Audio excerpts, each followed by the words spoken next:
Hello everyone, আজকে আমি আবার একটি রেসিপি নিয়ে এসেছি, হোয়াইট পাস্তা রেসিপি। এত সুস্বাদু একটি রেসিপি যে আপনি খেলে আপনি কখনো এটার কথা ভুলতেই পারবেন না।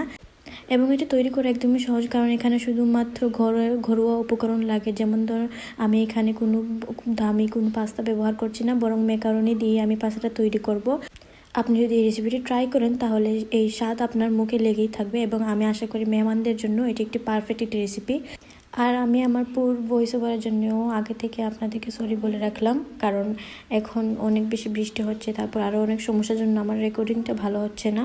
প্রথমত এখানে আমরা ম্যাকারনিগুলোকে সিদ্ধ করে নেব, যতটুকু পরিমাণ আপনার ইচ্ছে সিদ্ধ করে নেবেন। তারপরে এখানে নিয়ে নেবেন কয়েক টুকরো চিকেন ব্রেস্ট আর কি, যে অংশটা থাকে সেই অংশগুলো। তারপরে এই মাংস চিকেন দিয়েই এই পাস্তাটা আসলে তৈরি করা হবে। তো প্রথমত এই চিকেনগুলোকে ভালো করে ধুয়ে ছোটো ছোটো করে টুকরো করে তারপর এখানে দিয়ে দিলাম হলুদের গুঁড়া, তারপর ধনিয়ার গুঁড়া, তারপর একটু করে লাল মরিচের গুঁড়া, তারপর স্বাদ মতো লবণ, একটু করে জিরা, একটু করে পাঁচফোড়ন। এই মশলাগুলো যাবতীয় যা মশলা লাগে সেই মশলাগুলো দিয়ে দিলাম। তারপর দিয়ে দিলাম একটু করে তেল, পরিমাণ মতো তেল। তারপর এগুলোকে ভালো করে মাখিয়ে আমি ম্যারিনেট করার জন্য রেখে দেবো, প্রায় আধা ঘন্টার জন্য ম্যারিনেট করার জন্য রেখে দেবো।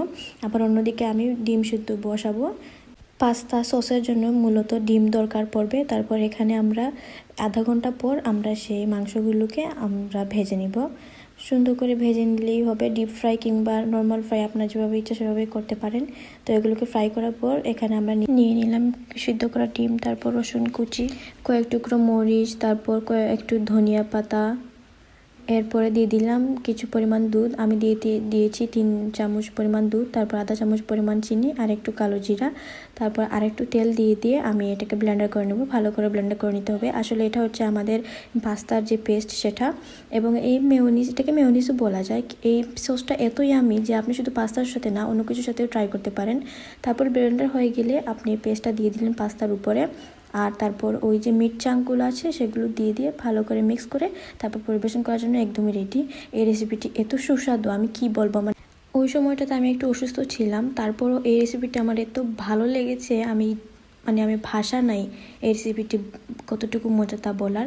তো এটাই হচ্ছে আমার আজকের রেসিপি। আশা করি আপনাদের ভালো লাগবে। See you in the next video.